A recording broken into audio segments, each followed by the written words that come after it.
Hi students, welcome to set portal. ఈ వీడియోలో మనం ఫిజిక్స్ నుంచి యూనిట్స్ అండ్ డైమెన్షన్స్ అనే టాపిక్ ని డిస్కస్ చేద్దాం. సో ఫిజిక్స్ లో యూనిట్స్ అండ్ డైమెన్షన్స్ చాలా important topic. So first fundamental and derived units అంటే ఏంటో చూద్దాం. ఫిజికల్ క్వాంటిటీ అంటే ఏంటి? Any quantity which can be measured is called physical quantity.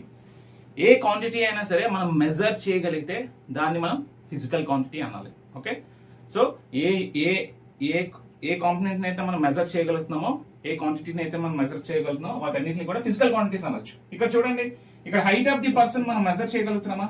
Height or length అనండి. మనం లెంత్ ఆఫ్ ది పర్సన్ మనం మెజర్ చేయగలుగుతున్నాం. సో అది ఫిజికల్ క్వాంటిటీ. సో ఇక్కడ ఒక వెయిట్ పెట్టేసి ఏదో ఫ్రూట్స్ పెట్టి దీన్ని మెజర్ చేయగలుగుతున్నామా? మెజర్ చేయగలుగుతున్నాం. So weight is a physical quantity. చూడండి, ఇక్కడ టైం ఇన్ హవర్స్ గానీ, ఇన్ మినిట్స్ గానీ, ఇన్ సెకండ్స్ గానీ మెజర్ చేయగలుగుతున్నామా? మెజర్ చేయగలుగుతున్నాం. So time is also a physical quantity. అర్థమైందా? So any quantity which can be measured is called physical quantity. Example length, weight, time, ఇవన్నీ అన్నమాట. Okay, next fundamental physical quantities చాలా important. Fundamental physical quantities అంటే ఏంటంటే physical quantities, ఇవన్నీ physical quantities which are independent of other physical quantities. ఇంకొక physical quantity మీద ఆధారపడవు. They are independent of other physical quantities. అర్థమవుతుందా? So physical quantities which are independent of other physical quantities are called fundamental physical quantities. ఇవన్నీ కూడా fundamental physical quantities కింద వస్తాయి అన్నమాట. Okay, length, mass, time, electric current, temperature, amount of substance, luminous intensity, వీటన్నిటిని మనం ఏమనాలి? Fundamental physical quantities which are independent of other physical quantities. Okay, దేని మీద డిపెండ్ అవ్వవు. Okay, next derived physical quantities. Derived physical quantities అంటే ఏంటి? Physical quantities which are dependent on other physical quantities. ఏ physical quantity అయితే other physical quantities మీద depend అవుతుందో వాటిని మనం డెరైవ్డ్ ఫిజికల్ క్వాంటిటీస్ అనాలి. ఓకే, సో ఎగ్జాంపుల్ స్పీడ్ చూసాం అనుకోండి. స్పీడ్ ఫార్ములా ఏంటంటే డిస్టెన్స్ బై టైం అయినా. సో టైం ఇది ఇండివిజువల్ ఫండమెంటల్ ఫిజికల్ క్వాంటిటీ అయినా, కానీ so speed depends on other physical quantities. So మనం డిరైవ్ చేసాం, అదర్ ఫిజికల్ క్వాంటిటీస్ ద్వారా మనం డిరైవ్ చేసాం. So then speed is a derived physical quantity. అర్థమైందా? ఏవైతే independent of other physical quantities అవుతాయో వాటిని మనం ఫండమెంటల్ ఫిజికల్ క్వాంటిటీస్ అంటాం. ఏ ఫిజికల్ క్వాంటిటీస్ అయితే మిగతా వాటి మీద డిపెండ్ అవుతాయో, మిగతా వాటి మీద డిపెండ్ అయితేనే మనం డిరైవ్ చేయగలుగుతున్నామో వాటిని మనం డిరైవ్డ్ ఫిజికల్ క్వాంటిటీస్ అంటాం. ఇది ఎగ్జాంపుల్. ఓకే, నెక్స్ట్ చూడండి, డెరైవ్డ్ ఫిజికల్ క్వాంటిటీస్ కి కొన్ని ఎగ్జాంపుల్స్. యాక్సలరేషన్ యూనిట్ ఏంటంటే metre per second square, length by time square వేస్తేనే మనకి యాక్సలరేషన్ వస్తుంది. ఇవన్నీ కూడా derived physical quantities formula sir. చూడండి, density mass by volume KG per metre cube. Okay, volume metre cube, length into breadth into height. Force mass into acceleration అంటే ఎంత? Newton దీని unit. Momentum, mass into length by time. Pressure is equal to force per unit area, Newton per meter square. All these formulas are derived physical quantities only.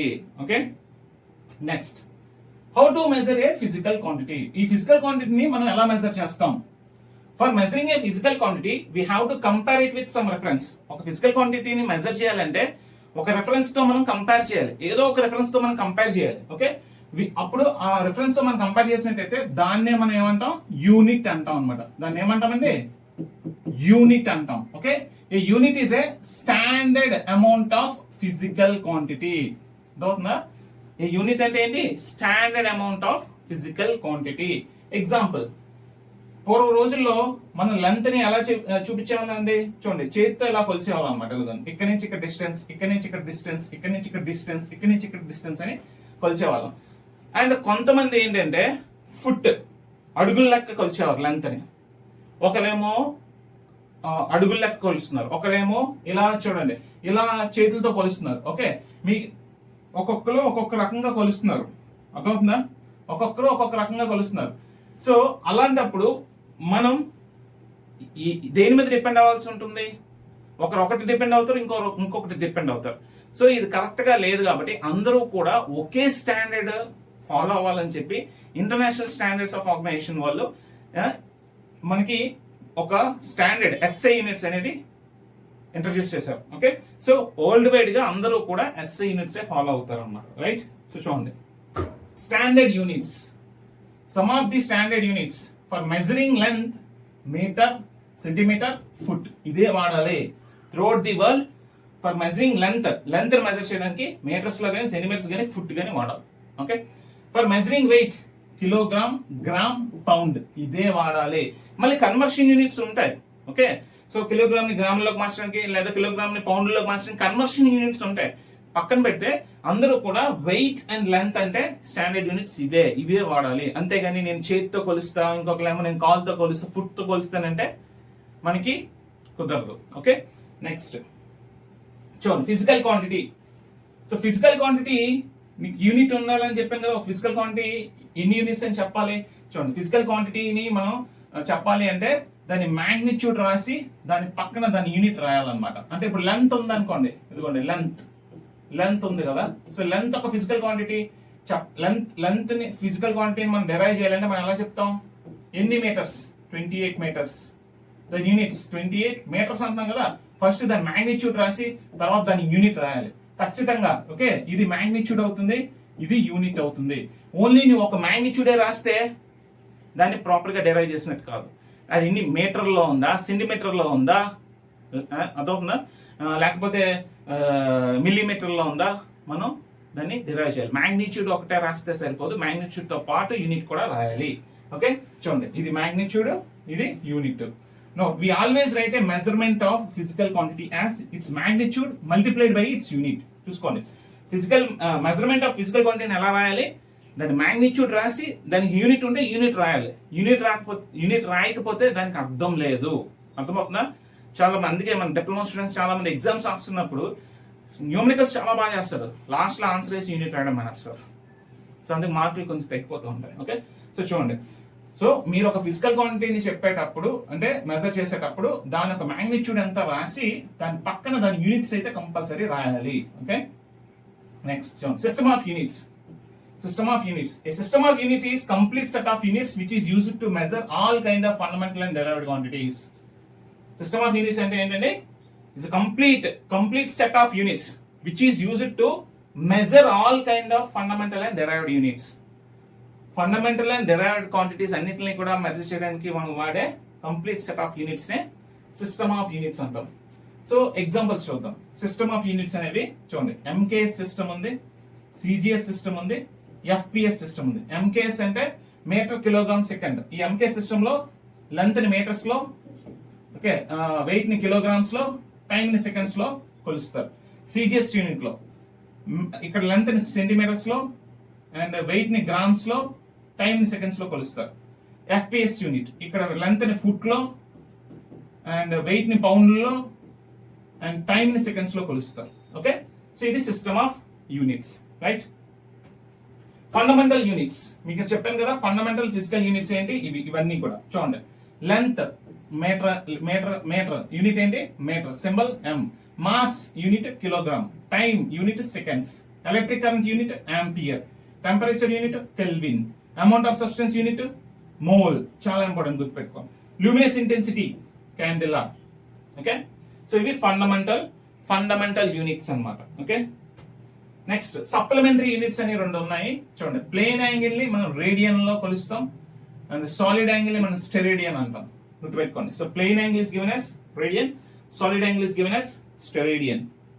Okay, so dimensions of a physical quantity are the powers to which the fundamental units must be raised in order to get the unit of the derived quantity.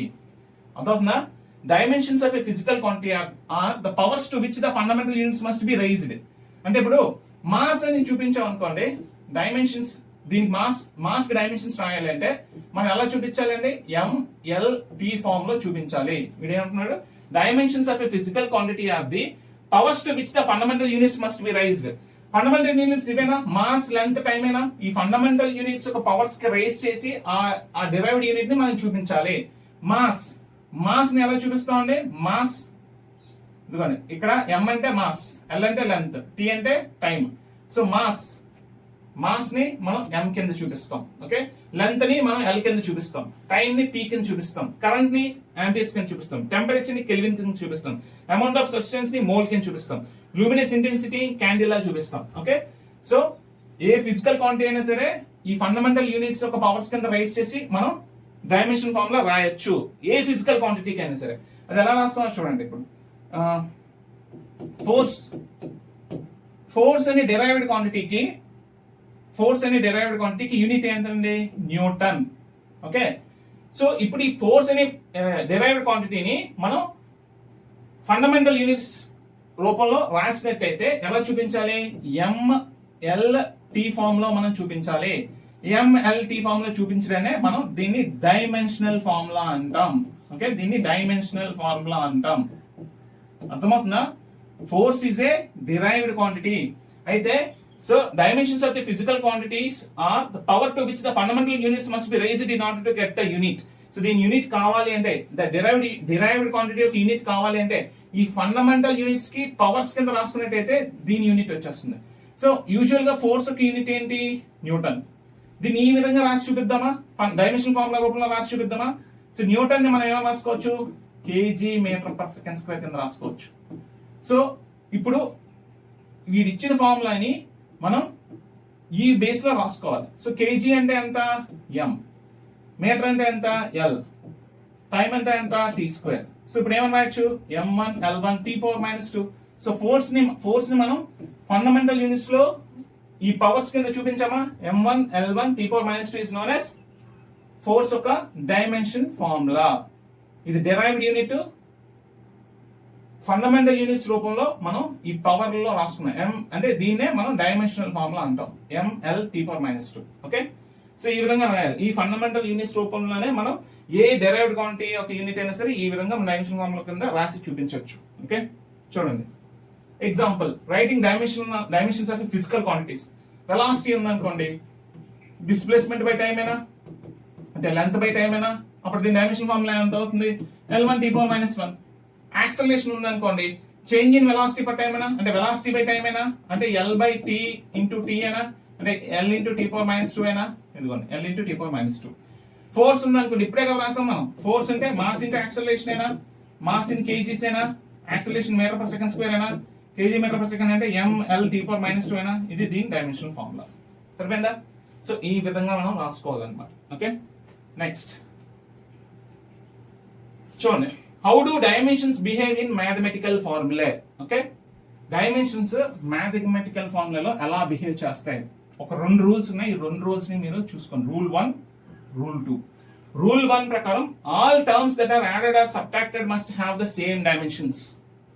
Okay, so mathematical ఫార్ములాలో పరంగా చూసినట్టయితే ఏ terms అయినా సరే మనం add చేస్తున్నా subtract చేస్తున్నా వాటికి same dimension ఉండాలి. అంటే ఏని బిని యాడ్ చేస్తున్నాం అనుకోండి, ఏకి బికి సేమ్ డైమెన్షన్స్ ఉండాలి. బిలో వీటిలోంచి సిని మనం సబ్ట్రాక్ట్ చేస్తున్నాం అనుకోండి, వీటికి ఈ మూడింటికి సేమ్ డైమెన్షన్స్ ఉండాలి. అది మాత్రం గుర్తుపెట్టుకోండి. యాడ్ చేసేటప్పుడు సబ్ట్రాక్ట్ చేసేటప్పుడు రెండు క్వాంటిటీస్ కి మాత్రం సేమ్ డైమెన్షన్స్ ఉంటేనే యాడ్ చేయగలం, సేమ్ డైమెన్షన్స్ ఉంటేనే సబ్ట్రాక్ట్ చేయగలం. సేమ్ డైమెన్షన్స్ లేని క్వాంటిటీస్ ని యాడ్ చేయకూడదు, సేమ్ క్వాంటిటీస్ లేని డైమెన్షన్స్ ని సబ్ట్రాక్ట్ చేయకూడదు. ఈ ఫస్ట్ రూల్, ఇది గుర్తుపెట్టుకోండి. Okay, next dimensions obey rules of multiplication and division also. Dimensions obey the rules of multiplication and division also. So చూడండి, so multiplication and division rules కూడా follow అవుతాయి. Dimensions obeys multiplication and division rule also. Okay, ఇక్కడ ఏంటంటే all the quantities must be have identical dimensions. అది మాత్రం గుర్తుపెట్టుకోండి. Okay, next dimensional analysis. Dimensional analysis అంటే dimensional analysis is a tool to find or check the relations among physical quantities by using their dimensions. అర్థమవుతుందా? So ఏంటి? dimensional analysis is a tool to find or check relations among the physical quantities by using their dimensions. By using dimensional analysis we can convert a physical quantity from one system to another. అంటే ఇప్పుడు MK system నుంచి ఒక physical క్వాంటిటీని CGS system కింద మార్చవచ్చు by using this dimensional analysis. Adavna, so dimensional analysis is a tool to find or check the relations among the physical quantities by using the dimensions. By using dimensional analysis, we can convert a physical quantity from one system to other system. This MK system, this CGS system. MK system నుంచి CGS system కి మనం మార్చవచ్చు. అలాగే check the dimension consistency of the equation. ఒకటి first ఏంటి, ఒక physical క్వాంటిటీని ఒక సిస్టమ్ నుంచి ఇంకొక సిస్టమ్ కి చేంజ్ చేసేయచ్చు, ఇది ఫస్ట్ ది. సెకండ్ ఏంటి, check the dimensional consistency of the equations. ఇచ్చిన ఈక్వేషన్ కరెక్టా కాదని డైమెన్షనల్ కన్సిస్టెన్సీ చెక్ చేయొచ్చు. ఓకే, తర్వాత deduce relation among physical quantities. So physical quantities మధ్య రిలేషన్ ఏమైనా ఉంటే అది కూడా మనం చెక్ చేసుకోవచ్చు. Okay, so these are the 3 important points, మాత్రం గుర్తుపెట్టుకోండి. Okay, so converting a physical quantity from one system of unit to another system అనేది మనం నెక్స్ట్ వీడియోలో కంటిన్యూ చేద్దాం. ఓకే, ప్రాక్టీస్ వల్ల